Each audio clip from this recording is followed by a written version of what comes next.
Bismillahirrahmanirrahim. Assalamu alaikum. My name is Ali Raza and welcome to Pen Gravity. Editorial analysis series continue थी don newspaper की. Today is 29th of September 2023. So let's start. Reminder में दो चीज़ें हैं. First one है PDF के link. इस जो न्यूज़पेपर है उसका जो पीडीएफ लिंक है वो डिस्क्रिप्शन के अंदर दिया हुआ है वीडियो के. वहाँ से आप पीडीएफ में इसको डाउनलोड कर सकते हैं. Any question regarding competitive exam, CSS, PMS, PCS और इसके अलावा इंटरव्यूज के बारे में कोई भी क्वेश्चन हो, you can ask in comment section. And let's start. First editorial है मूविंग फॉरवर्ड. ये बेसिकली मूविंग फॉरवर्ड जो एडिटोरियल है ये इलेक्शन कमीशन ऑफ पाकिस्तान के बारे में जो उन्होंने काम किया उसके बारे में, इलेक्शंस के बारे में सारा डिस्कशन है इसके अंदर. सो लेट्स इसको हम एक्सप्लेन करते हैं.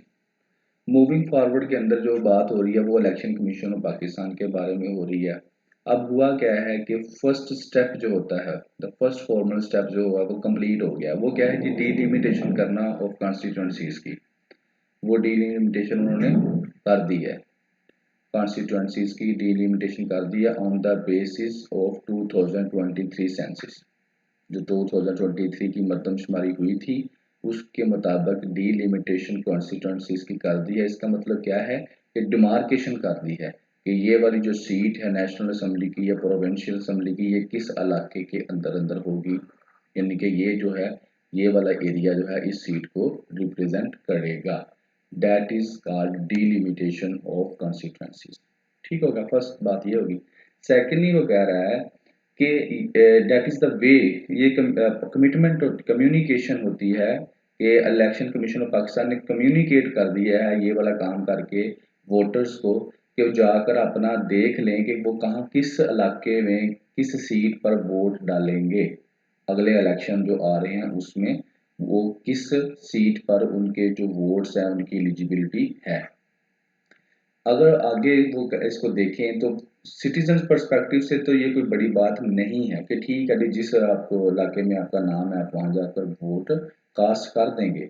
मगर बट जो ये जो डिमार्केशन है ये वाली जो लाइन है ये जो लाइन है line can winning and losing A seat for a party. किसी पार्टी को जिता भी सकती है और हरा भी सकती है. क्यों? उसकी बड़ी वैलिड उन्होंने रीजन बनाई है. Demographic, ethnicities, cultural and spoken languages perspective से अगर हम डिफाइन करें इसको तो इसकी बड़ी अहमियत है.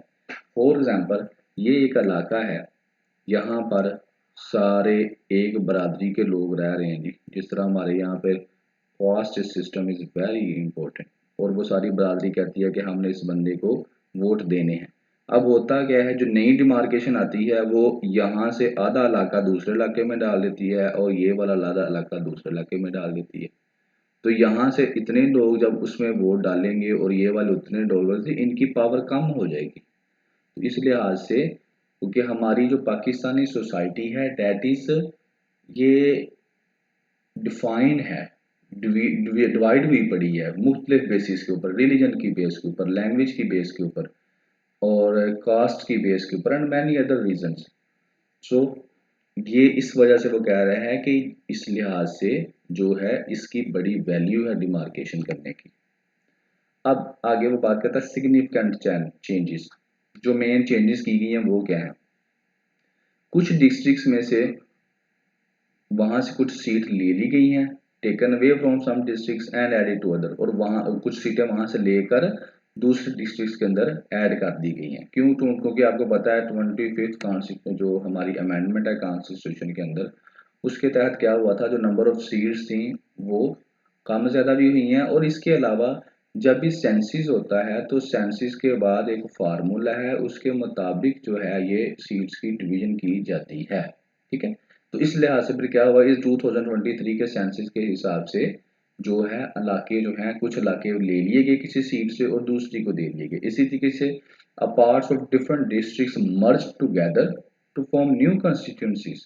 कि कुछ जो पार्ट्स हैं जैसे कि यहाँ पर अगर मैं बात करता हूँ फॉर एग्जांपल ये 4 डिस्ट्रिक्ट्स थे. ठीक है. अब यहाँ सबसे थोड़ा थोड़ा पार्ट लेकर ये मैं एक सर्कल बना देता हूँ और एक सर्कल को एक नई कॉन्स्टिट्यूंसी बना दी, ठीक है। तो इससे क्या होगा कि ये जो चेंजेस हुई हैं ये सिग्निफिकेंट, इससे से कुछ लोग तो not happy with these changes. अब जो हैप्पी नहीं है उनके लिए इलेक्शन कमीशन ने उनको इनवाइट किया कि आप लोग आएँ, ठीक है, और अपने जो ऑब्जेक्शंस हैं वो लेकर आएँ। हम उन ऑब्जेक्शन के ऊपर हम बातचीत करेंगे, अगर वो वाक़ई जस्टिफिएबल हुए यानी कि वैलिड हुए, तो हम क्या करेंगे, ये जो हमने डिसीजंस किए हैं इनको हम चेंज भी कर सकते हैं, ठीक है।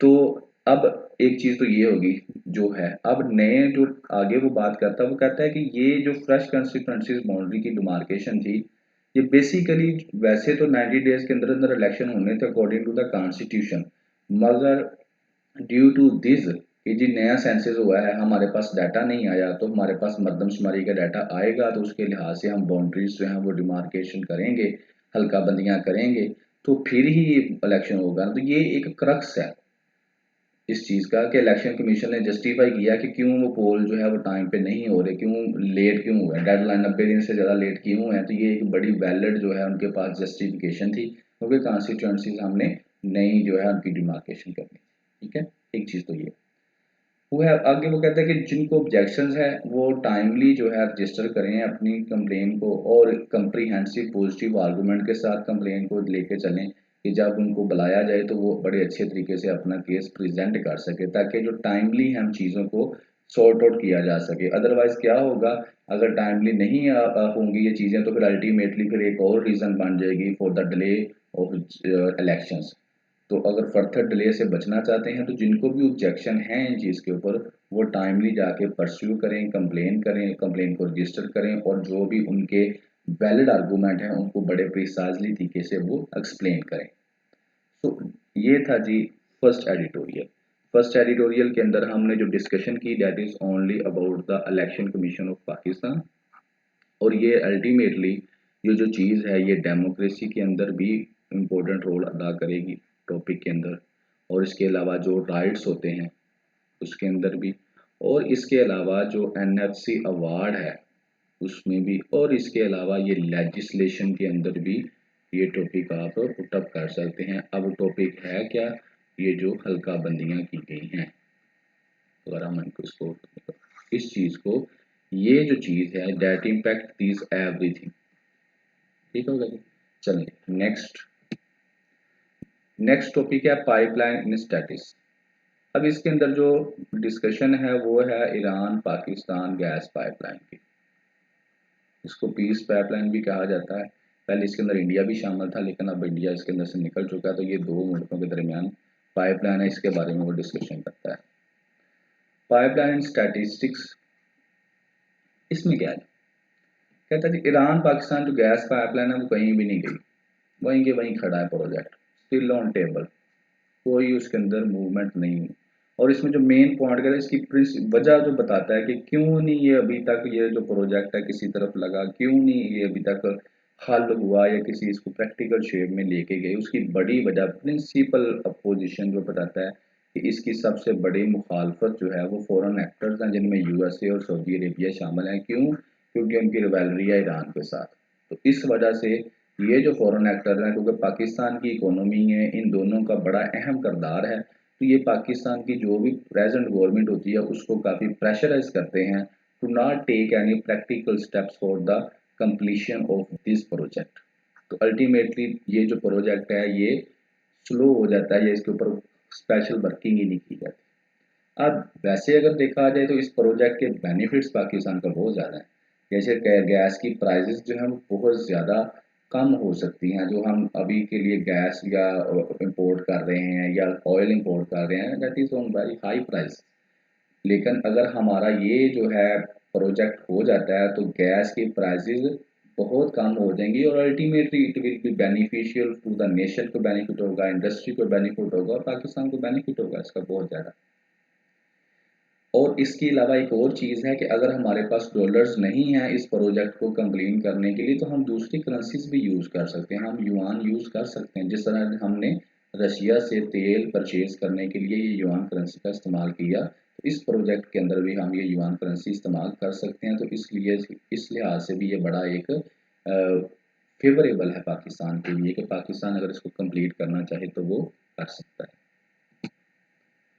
अब पाकिस्तान में हो क्या रहा है बेसिकली, क्यों नहीं कंप्लीट हो पा रहा, कंफ्यूजन है जी पाकिस्तान में, एंड लैक ऑफ कमिटमेंट है। एक तो कमिटमेंट भी उतनी खास नहीं है कि हम इसको हल करें, क्यों, क्योंकि पाकिस्तान के अंदर जो स्टेक होल्डर्स हैं, बिजनेसमैन क्लास है, तो इस प्रोजेक्ट को लेकर उनको भी काफ़ी लॉस होने वाला है। क्योंकि जैसे आईपीपी है, इंडिपेंडेंट पावर प्रोड्यूसर है, जो बिजली पैदा करके पाकिस्तान को थ्रू डिफरेंट एग्रीमेंट्स के महंगी बिजली बना बना के दे रहे हैं, और पाकिस्तान की government due to that agreements मजबूर है लेने के, और वो ले भी रही है। तो ये जो है ना प्रोजेक्ट, ये इनके फेवर में भी नहीं है। और बाकी दूसरा मैंने आपको एक वैलिड रीज़न जो अपोजिशन किया, फॉरेन एक्टर्स किया, वो भी मैंने आपको बता दिया। तो ये एक तो ये है, ये पाकिस्तान में कन्फ्यूजन है और लैक ऑफ कम्युनिकेशन है। लेकिन यहाँ पर इंटरनेशनल ऑब्लिगेशंस को कंसर्न जो है वो बनता है कि एक जो इंटरनेशनल ऑब्लिगेशन है, इंटरनेशनल लॉ है, उसके मुताबिक हमें इसको सीरियस लेना चाहिए। That will be beneficial for Pakistan. अगर पाकिस्तान इसको सीरियस नहीं लेगा तो फिर क्या होगा, फिर इंटरनेशनल जो ऑब्लिगेशंस हैं, जिसमें इंटरनेशनल एग्रीमेंट्स हैं, उनके तहत पाकिस्तान को नुकसान होगा। आगे वो बात करते हैं कि जो पीडीएम गवर्नमेंट है, उसने वादा किया था कि वो क्या करेंगे, इस प्रोजेक्ट के ऊपर काम करेंगे, मगर वो फेल हुई, उन्होंने कुछ भी नहीं किया। अब क्या है कि नेक्स्ट जनरल इलेक्शन होंगे, उसके बाद नई गवर्नमेंट आएगी, तो उस गवर्नमेंट से कोई उम्मीद की जा सकती है कि मे बी वो इस प्रोजेक्ट को सीरियस लें और इसको जो है किसी तरफ लगाएं। अब क्या है जी, बेसिकली पाकिस्तान की जो कमिटमेंट, लैक ऑफ कमिटमेंट है, कंफ्यूजन है, ये क्यों है? उसमें है कि पाकिस्तान की इकोनॉमी बहुत ज़्यादा वीक है, ठीक है ना, और ये किसी किस्म की जो सैंक्शंस हैं वो बर्दाश्त नहीं कर सकती, क्योंकि हमारी जो अभी भी इकोनॉमी है, कल भी एक एडिटोरियल में डिस्कशन की थी कि अभी हमें इस साल 13 पॉइंट समथिंग बिलियन डॉलर की ज़रूरत है पाकिस्तान को चलाने के लिए, और हमारे पास कुछ भी नहीं है रिजर्व्स के अंदर। तो अल्टीमेटली ये पैसे कहाँ से आएंगे? ये पैसे आएंगे आईएमएफ से, सऊदी अरेबिया से, या किसी और, यानी कि फॉरेन लैंडर से आएंगे। और ये सारे फॉरेन लैंडर किसके कहने पे हमको पैसे देंगे? यूएसए के कहने पे हमको पैसे देंगे। अगर यूएसए अब कहता है कि पाइपलाइन नाम, ये वाली प्रोजेक्ट ना इस पे काम करे, और हम काम करते हैं, तो अल्टीमेटली फिर यूएसए क्या करेगा? ये जो चीज़ है इनको रोक देगा पाकिस्तान को किसी भी किस्म की फॉरेन एड देने से, पैसे देने से, लोन देने से। तो फिर पाकिस्तान के लिए इकोनॉमी को जो है वो काफ़ी प्रॉब्लम का सामना करना पड़ सकता है। तो इसलिए पाकिस्तान की जो इकोनॉमी है वो इतनी वीक है कि हम जो इकोनॉमिक सेक्शंस हैं उनको बर्दाश्त नहीं कर सकते। तो फिर हमारे पास एक ही रास्ता बचता है कि हम लीगली साउंड अप्रोच यूज़ करें। लीगली साउंड अप्रोच में क्या है कि हम अपना केस बड़े अच्छे तरीके से प्रेजेंट करें, किसको? यूएसए को। और उसको बताएं कि आपकी हमारी जो कमिटमेंट है ईरान के साथ, उनको हम फोकस रखेंगे कि अगर आपने ईरान के ऊपर कोई सैंक्शंस लगाई हैं, या जो आप चाहते हैं कि ईरान के साथ हमारे ऐसे तल्लुकात हों, हम उनके ऊपर गौर से काम करेंगे। और इसका इसका करने का मकसद ये है कि ताकि यूएसए भी हमारे से नाराज़ ना हो, और हमारी इकोनॉमी को किसी किस्म की प्रॉब्लम ना फेस करनी पड़े, और दूसरी तरफ हमारा जो ईरान की जो पाइपलाइन है वो भी कंप्लीट हो जाए। आगे जी, in future geopolitical turbulence, future के अंदर ये जो जियोपॉलिटिकल प्रॉब्लम है, रिवाइलरी है, ये बढ़नी है, कम नहीं होनी, क्योंकि कंपटीशन बढ़ता जा रहा है, बढ़ता जा रहा है। जब कंपटीशन बढ़ता जा रहा है तो इन्वायरमेंट इंटेंस होती जा रही है, तो ये इंक्रीज्ड होगी। अब ये इंक्रीज्ड होगी तो इसके अल्टीमेटली इम्पैक्ट्स जो हैं डेवलपिंग कंट्रीज़ के ऊपर तो आएंगे, और वो डेवलपिंग कंट्रीज़ में Pakistan is one of them. Pakistan जो है फिर क्या होगा, पाकिस्तान को साइड लाइन लेनी पड़ेगी। जब ये रिवाइलरीज बढ़ेगी तो फिर इसका मतलब क्या है, ब्लॉक्स बनेंगे, तो या तो पाकिस्तान को फिर इधर जाना पड़ेगा, इधर एक तरफ यूएस है और एक तरफ चाइना है, ठीक है ना। तो ये काम तो होने वाला है। तो इसका क्या है मतलब है, इसका मतलब है कि ये वाली जो पाइपलाइन है, अगर हम इसको, इस प्रॉब्लम को रिजोल्व नहीं ना करते, तो फिर नेक्स्ट जो हमारे ऊपर टारगेट होने वाला है वो है सी पैक। क्योंकि सी पैक जो प्रोजेक्ट है वो चाइना से सपोर्टेड है, और इसके अलावा और बड़े से प्रोजेक्ट हैं जो बैक्ड बाय चाइना है। तो अल्टीमेटली अगर हम इसके ऊपर ही हैंड्स अप कर देते हैं, पाइपलाइन के ऊपर ही, तो फिर नेक्स्ट टारगेट हमारा ये होगा, फिर यूएसए हमें इसके ऊपर मजबूर करेगा कि हम सी पैक वाले प्रोजेक्ट और वो वाले प्रोजेक्ट जो चाइना की सपोर्ट से लगे हैं उनके ऊपर भी कुछ हठधर्मी तैयार करनी शुरू करें।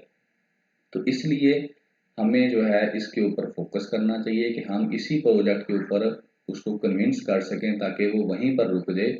नेक्स्ट जो हमारा सी पैक है उसको, या दूसरे जो चाइना बैक प्रोजेक्ट है, वो डिस्टर्ब ना हो। अगर हम ऐसा नहीं करते और इस प्रोजेक्ट को भी, ये जो प्रोजेक्ट है इसको भी हम किसी तरफ नहीं लगाते तो फिर क्या होगा जी, जिस तरह हम पहले, तो फिर या तो पाकिस्तान पाकिस्तान के पास अब दो ऑप्शन है, या तो इस कैंटीन, या तो इसको कंप्लीट कर दे, ठीक है ना, इसको आगे चलाए इस प्रोजेक्ट को, गैस पाइपलाइन को, या फिर क्या है बिलियंस इन पेनल्टीज। ज़ाहिर है इंटरनेशनल लॉ एग्जिस्ट करता है और प्रैक्टिस भी होता है, तो किसी भी इंटरनेशनल कोर्ट ऑफ जस्टिस के अंदर अगर ये वाला जो है केस है उसको प्रेजेंट किया जाता है और एक्सप्लेन किया जाता है, तो फिर पाकिस्तान को पेनल्टी पड़ सकती है या सजा के तौर पर जुर्माना हो सकता है। तो इससे बचने के लिए ज़रूरी है कि पाकिस्तान इसको कंटिन्यू करे, और इन द सेम फैशन कैसे कंटिन्यू कर सकता है कि अमेरिका को रजामंद करके ही चले। तो ये था बेसिकली जो पाइपलाइन का प्रोजेक्ट था। अब इसके अंदर जो है गैस के अंदर ज़ाहिर इकोनॉमी है पाकिस्तान की, एनर्जी क्राइसिस है, ठीक है ना, एक्सपोर्ट्स हैं, चीप गैस हमें सस्ती गैस मिलेगी, तो हमारी जो इंडस्ट्रियलाइजेशन जो है, इंडस्ट्रियल जो हमारा प्लेटफॉर्म है उसको थोड़ा बूस्ट मिले, तो उससे क्या होगा, हमारी एक्सपोर्ट बढ़ेगी, एक्सपोर्ट बढ़ेगी तो हमारी इकोनॉमी बढ़ेगी, एक बेहतर होगी, इकोनॉमी बेहतर होगी तो हमारी जो फॉरेन पॉलिसी है वो इंडिपेंडेंट होगी, फॉरेन पॉलिसी इंडिपेंडेंट होगी तो हम इंडिपेंडेंट होंगे, हम इंडिपेंडेंट होंगे तो हम अपने डिसीजन खुद ले सकेंगे। तो इस तरह से एक बड़ी लंबी चेन बन जाती है, और एनर्जी क्राइसिस पाकिस्तान के अंदर बहुत ज़्यादा है। दूसरा ये वाला जो प्रोजेक्ट है that will be beneficial to overcome the energy crisis in Pakistan. तो ये था जी सेकेंड एडिटोरियल। थर्ड एडिटोरियल की तरफ चलते हैं। थर्ड एडिटोरियल है प्लेइंग इन इंडिया। ये आपको पता है कि इंडिया के अंदर अब वर्ल्ड कप हो रहा है, ठीक है ना, तो वहाँ पर पाकिस्तान की क्रिकेट टीम खेलने के लिए गई है, उसके ऊपर भी हल्की सी बात है, इसको मैं थोड़ा सा एक्सप्लेन कर देता हूँ। तो पाकिस्तान की क्रिकेट टीम इंडिया चली गई, फर्स्ट विजिट है जी सिंस 2016 से, वहाँ पे उनको वेलकम किया गया बहुत, लेकिन सिक्योरिटी वहाँ पर टाइट रहेगी 7 वीक वर्ल्ड कप के अंदर। क्यों? क्योंकि intense political relation between the neighbours, इस वजह से सिक्योरिटी जो है टाइट रहेगी कि अगर खुदा न खास्ता कोई ऐसा इंसिडेंट हो जाता है तो ये हमारे तो पहले ही जो रिलेशन हैं वो बहुत अच्छे नहीं हैं, तो ये फिर और प्रॉब्लम पर क्रिएट कर सकते हैं आगे। अब इसमें क्या था वो बताता है कि इंडिया जो है ना उसने लेट वीज़ा जो पाकिस्तानी टीम को इशू किए थे, ultimately that will impact their preparations, कि उनकी जो प्रोडक्टिव है उसको डिस्टर्ब होंगे। आगे वो कहता है जो फर्स्ट वहाँ में मैच होना था वो अगेंस्ट न्यूजीलैंड होना था, लेकिन वो बिहाइंड द डोर्स हुआ है। क्यों? क्योंकि वहाँ पर हिंदू फेस्टिवल है, क्लैशेस विद क्लैश कर रहा था, यानी कि उसी दिन हिंदू फेस्टिवल था हैदराबाद में और उसी दिन ही ये मैच था वार्म अप, तो इसको बिहाइंड द डोर्स करवा दिया गया। अब तो स्टोरी यहाँ पे एक्सप्लेन करता है कि कुछ महीने पहले जो board of cricket control in India था उसने ये कोशिश की थी कि पाकिस्तान को एशिया कप होस्ट करने से रोके, कि हम पाकिस्तान में एशिया कप खेलने नहीं जाएंगे, और उन्होंने अपनी मोनोपली अपनी यूज़ की और उसको यूज़ करते हुए अपनी पावर को यूज़ करते हुए ये करने की कोशिश की कि पाकिस्तान के अंदर जो एशिया कप का जो मैच है वो ना हो। तो पाकिस्तान के फिर उसके रिस्पॉन्स में पाकिस्तान ने थ्रेट किया अगर ये बात पाकिस्तान भी जो है इस टूर्नामेंट को बाईकाट कर देगा। तो अल्टीमेटली बाद में मामला रिजॉल्व हो गए और अब पाकिस्तान की जो क्रिकेट टीम है वो इंडिया जा चुकी है वर्ल्ड कप खेलने के लिए, और होप फॉर द बेटर है कि इंशाल्लाह ये और बेहतरी की तरफ जाएंगे। अब इसको मैं ज़्यादा तो नहीं मैं कुछ कहूँगा, पाकिस्तान और इंडिया के हमारे रिलेशंस जो हैं वो शुरू से ही कोई अच्छे नहीं हैं, and that have different reasons. एक तो हिस्टोरिकल बड़ी वैलिड रीज़न है कि जो हमारी हिस्ट्री है वो बड़ी ही खतरनाक है, जिस तरह से हम डिवाइड हुए, और ये इस वजह से भी है। दूसरा, अभी के लिए क्योंकि ये हम स्पोर्ट्स की बात कर रहे हैं, तो एक इंटरनेशनल रिलेशंस के अंदर एक वर्ड यूज़ किया जाता है स्पोर्ट्स डिप्लोमेसी। तो ये जो स्पोर्ट्स डिप्लोमेसी होती है ना, ये दैट विल आल्सो बेनिफिशियल कि दो स्टेट्स के दरमियान जो रिलेशंस होते हैं उनको बेहतर करने में बड़ा अहम किरदार अदा करती है, क्योंकि रिलेशंस तब बेहतर होते हैं जब आपको बातचीत करने का मौका मिलता है। तो स्पोर्ट्स डिप्लोमेसी एक ऐसा चैनल है जिसके ज़रिए देखें हम इंडिया से वैसे बात नहीं करना चाहते लेकिन हमारी टीम वहाँ पर गई है, तो ये एक चैनल खोलते हैं, रास्ते खुलते हैं, इससे टेबल टॉक्स चलती हैं और फिर बड़े-बड़े जो प्रॉब्लम्स हैं वो बैठकर सॉल्व हो जाते हैं। तो इस यहाँ पे आप इसको स्पोर्ट्स डिप्लोमेसी का एक पॉइंट जो है वो भी आप याद रख सकते हैं और इसको आप कहीं भी फिट कर सकते हैं। फॉर एग्जांपल अगर आप पीस की बात करें किसी भी जगह पर, हाउ पीस, तो उसमें है कि अगर दो स्टेट्स ए है और दूसरी तरफ बी है, उनके दरमियान क्लैश है, तो sports diplomacy will be helpful to reduce जिहाद क्लैश। तो आज के लिए इतना ही था। Thank you very much.